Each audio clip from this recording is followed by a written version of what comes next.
we'll start with a disclaimer. The Chozen Ish, Rabbi Karelitz, who was also known as the Chozen Ish, the man of vision, after his work on Maimonides, he wrote his tremendous work, an exhaustive Talmudic, halachic code. He's one of the codifiers of Jewish law with his work, the Chozen Ish. Rabbi Karelitz also wrote this, as we spoke about, and it was published, I believe, posthumously.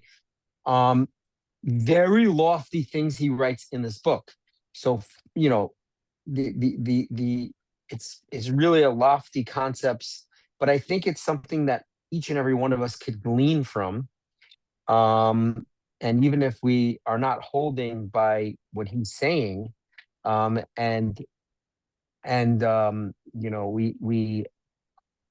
are, just spectators to what he's saying, but I think there's something that a person can gain from. There's what to be gained from it. Okay, so we might have started this chapter. We're up to 13 on the bottom, but we're going to start it again. We're going to try to finish the entire chapter. And of course, we're going to, it should be page 46. Or actually, no, it's 12, right? No, excuse me. Is 46 the last page? I think it is. I think 43. Let's look for 43. Okay.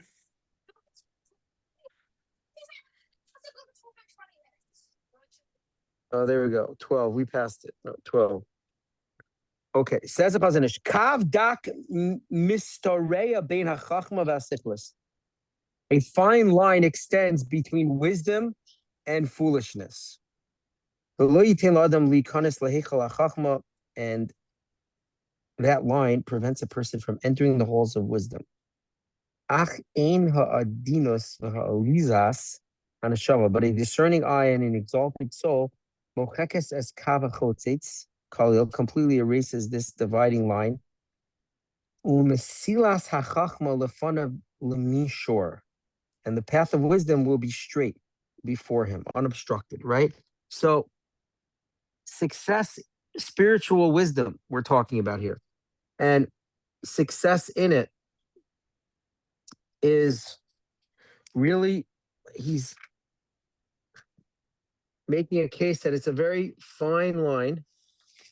I think we're a little further down on the page, Ramendo. Yeah, more, please. Yeah, we just read where it says 12. We just read that. So he's explaining that it's not such a simple thing, wisdom. Wisdom, especially spiritual wisdom, there's an element of refinement of character. Okay. And he continues. Let's go to the next page, please. 44. We move it over. The left side is obscured. Can we move the page over? I see it on my end. I don't know. Okay, so maybe it's just mine. No problem. Oh, yeah, you're right. I'm sorry. Apologies. If this line between wisdom and foolishness is so fine and easily traversed, why do so many people find it so difficult to cross it? An unrefined person is compared to a wild donkey. That's a verse in Job. Ayer para adam yuvali. A person is born like a wild donkey. We're in this world to refine ourselves, to rectify our character traits. That's a lifetime of work and of achievement. And there's many levels, but we are not supposed to be natural. We're not supposed to be a natural person the way we are born. We're supposed to overcome. Natural people, and I'm talking to myself, this is things that I obviously, like everyone else, we're trying to work on. I am no different than anyone else. I get angry and I have to remind myself, right? But what is it? Anger. It's natural to get angry. If someone slights you, it's natural to respond. It's natural.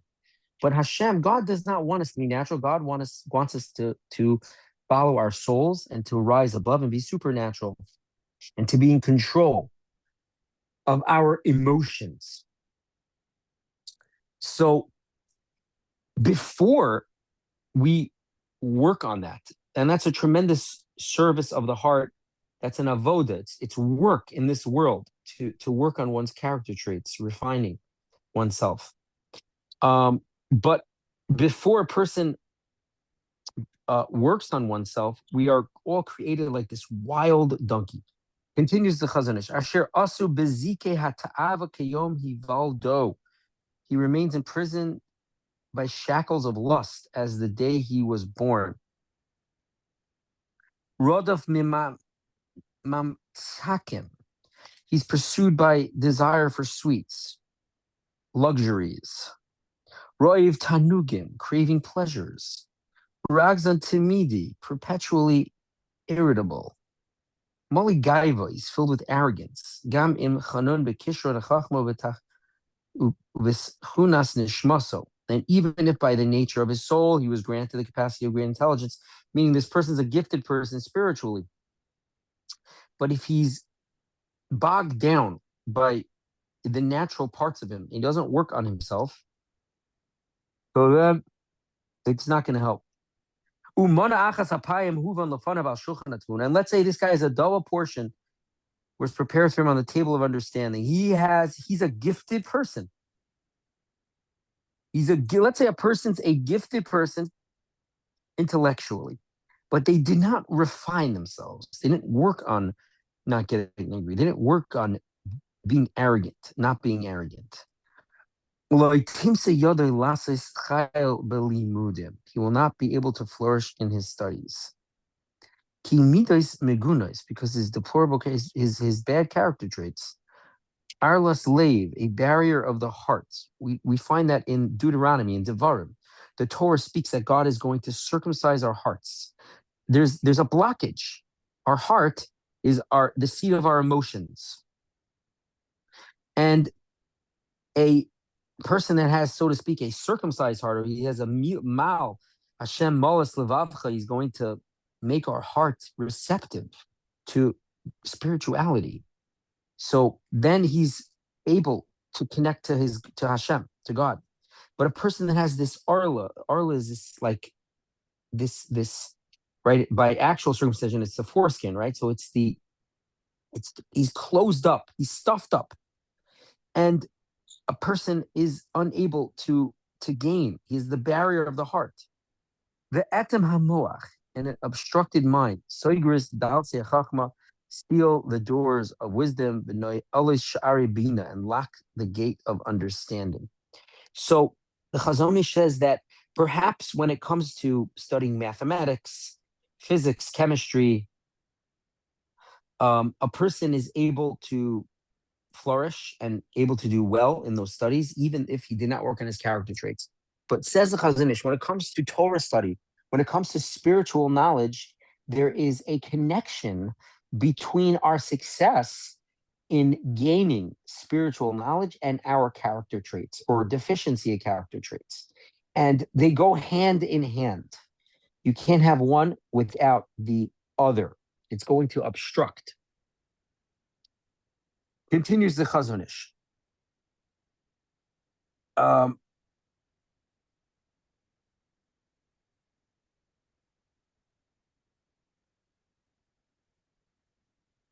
Where are we? I lost the spot. Here with me, please. Thank you. Yeah. I was on the wrong page. Thank you. For the secret of wisdom contains fine threads. Sharirin adinim, delicate muscles. Lo yirum ein basar, that cannot be detected by a mortal eye. You see what he's saying over here? He's it's connected to our soul. And if a person's lacking in an area of the soul, so then it will withhold, his wisdom will be lacking as well. Rak ayin adina shel lev adin. They can be observed only by a refined eye of a refined heart. Let's see J on the bottom. Let's scroll to the bottom, please. of refined eyes and hearts. If wisdom consisted merely of the acquisition of raw knowledge, then people would not have to refine their character traits in order to attain it. But since wisdom has fine threads, so to speak, that must be woven, and delicate muscles that must be exercised. I'm by J, where it says of refined eyes and hearts. I'm in the the addition right there, exactly. Right. A person needs to observe the world with a compassionate eye in order to arrive at his wisdom, and what he will perceive with such eyes will be guided by the gentleness of his heart. And they give a story here. An American rabbi related that he once consulted with Rabbi Shlomo Zalman Auerbach, of blessed memory, a very great sage. He passed away in 1995. He was one of the greatest sages that lived in his generation. He lived in Jerusalem, Israel, about a halachic matter that has broad ramifications on families. So a serious question. In expressing the difficulty in properly weighing the implications of a ruling in a specific incident against a general halachic practice, the rabbi remarked, you need to exercise the fifth Shulchan Aruch, i.e. common sense, to rule on these questions, right? Meaning that there's really 4 sections of the Code of Jewish Law, right? There's how to live day-to-day life. There's laws of dietary laws and things that are permissible and prohibited. That's the second section. The third section is the laws of marriage and divorce, and laws of, those types of laws are there. And then the fourth section is the laws, the monetary laws of a beis din, of a court, and property rights and acquisitions and inheritance, right? So those are the 4 parts of the Code of Jewish Law in Judaism. The 5th Code of Jewish Law, so to speak, in air quotes, is common sense, meaning Rabbi Shlomo Zalman Auerbach is saying you can know all the law, but if you don't have this connection to one's soul, this spiritual refinement, so then you're not going to be able to apply it properly. Oh no, so that excuse me, I'm reading the story wrong. So the rabbi said we need to exercise the 5th Shulchan Aruch. We need common sense rule in these questions, and that is a common. You find people saying that a lot. So seemingly, though, Rabbi Shlomo Zalman Auerbach did not like that. You're making a mistake, Rabbi Shlomo Zalman Auerbach replied. That's the 1st Shulchan Aruch, not the 5th. In regard to non-Torah topics as well, 2 researchers might examine the same data set and emerge with remarkably different conclusions as to what the data indicates and what should be done based on their respective conclusions. While it is hard to identify with certainty the reasons for their divergent conclusions, we know that there are frequently biases and other factors unrelated to truth finding that might be influencing their decisions, right? You could find studies going one way, studies going another way. Obviously, we do the best we can, and this is the best system that we have, but you do find that, every few months they say coffee is good for you, right? Then coffee is bad for you, right? Oh, wine by dinner. Some wine by dinner is good for you. Then, oh no, any amount is bad for you. They have all these constant contradictory studies. Clearly, then, the refined eye and a refined heart, a highly attuned sensitivity to one's motivations in the search of truth, plays a critical role in how a person processes information, achieves true wisdom, right? To prevent subjectivity, a person needs to have a refinement of character traits. But the rabbi was saying that there is this common theme, the fifth chapter of the Code of Jewish Law, common sense. So Shlomo Zalman Auerbach is saying, though, that that's really part and parcel. It's baked in to true wisdom, like the Chozen Ish is saying. Let's go back on top now, please. Yeah, very good, right there. A wise person prepares in his mind and soul pipelines of lofty wisdom. And the flow of wisdom streams through these pipelines to his mind and soul, so that his intellect guides him.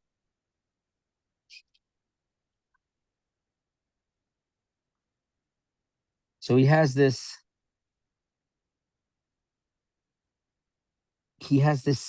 symmetry with his wisdom and his character traits, and it the wisdom could permeate through him, and he calls it pipeline, so to speak. There was gulas hazeram. For this flow to be most beneficial, drusha simcha nafshis v'chedvas ruach. Now he speaks about another point. So earlier he was talking about, if we're running after our lusts, our desires, anger, so it's going to get in the way of our spiritual wisdom. Now he's saying a person also needs joy. A person needs inner joy and gladness of spirit. Right? If a person is down and out, so then he can't take in as much. When a person has inner joy, he's able to open up more. Okay, let's continue now on the next page.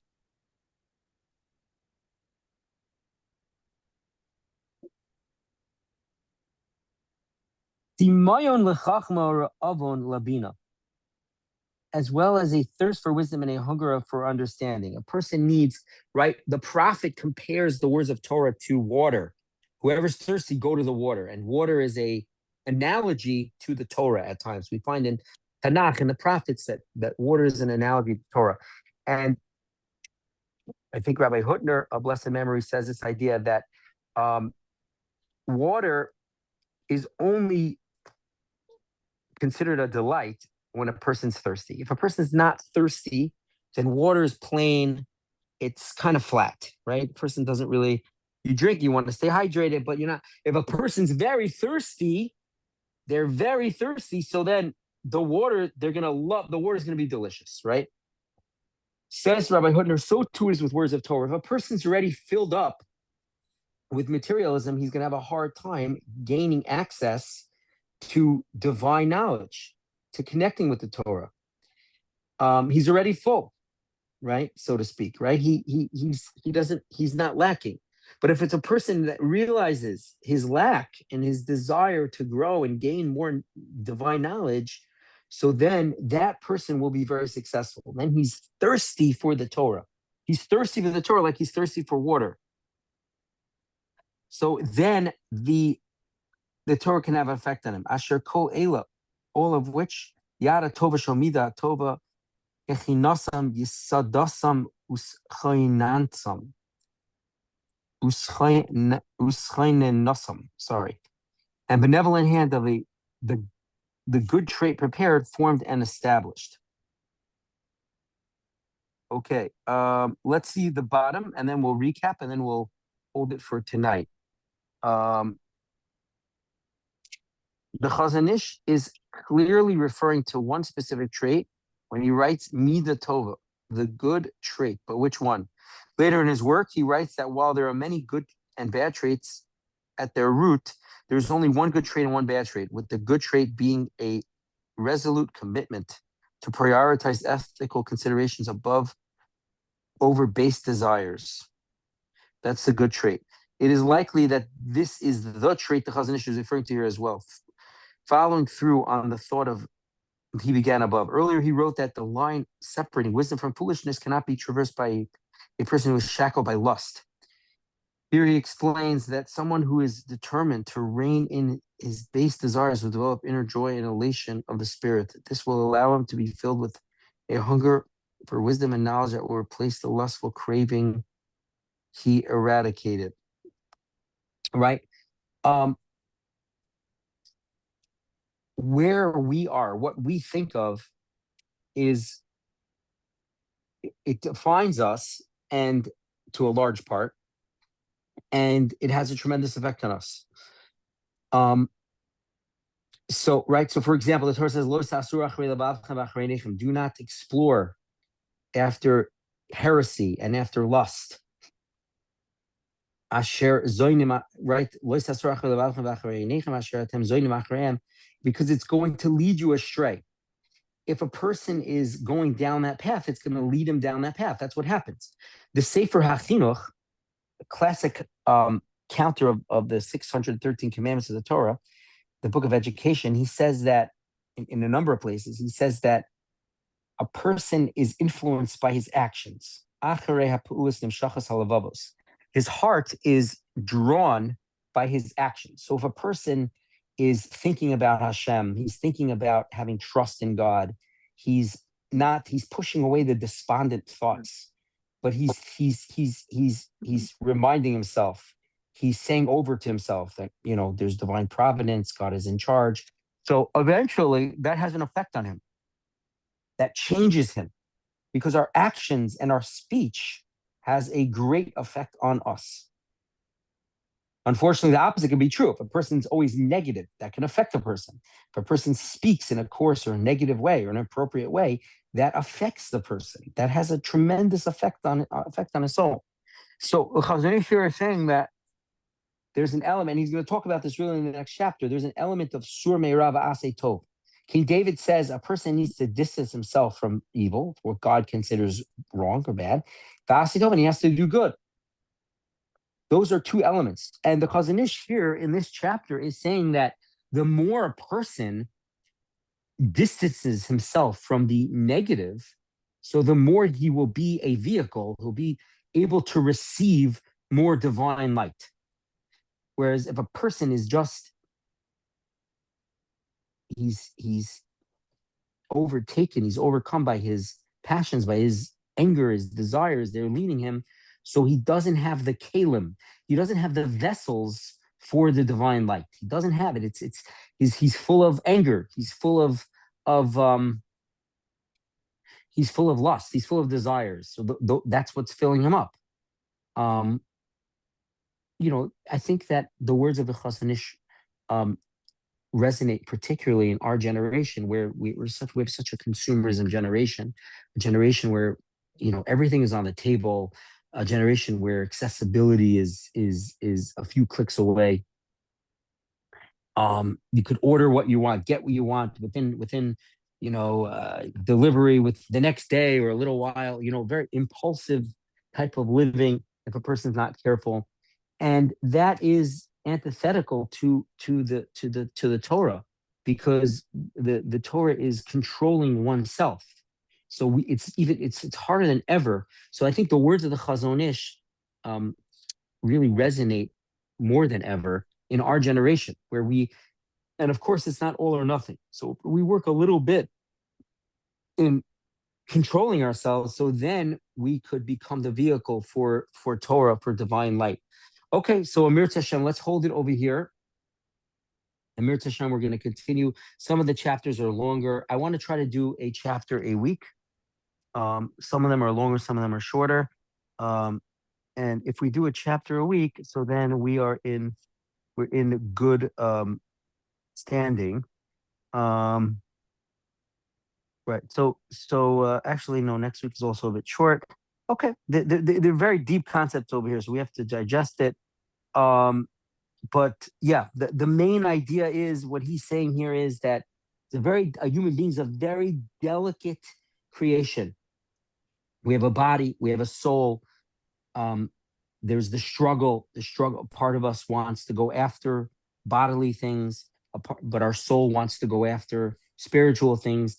And the Chozen Ish says, when a person is able to, as much as we can refine ourselves, according to that amount of refinement of our character traits, that's how much we could be receptive to Torah study.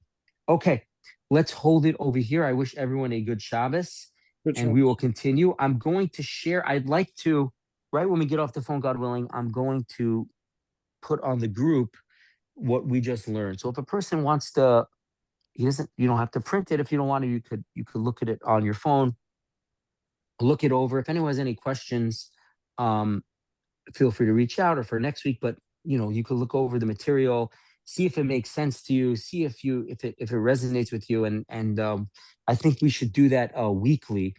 So we're going to do that as soon as I get off the phone. I'm gonna put the source sheet up. It's usually anywhere from 4 to 6 pages. And you could see it inside yourself. There's also a benefit by seeing it inside yourself. When you see the words inside, it has much more of an effect on you than just listening to it or just hearing it one time or seeing it one time. Person goes through it. Obviously, we didn't go through many of the notes. You can go through the notes. Okay, we'll take it from there. Okay, take care, everyone. Have a good Shabbos. Good Shabbos.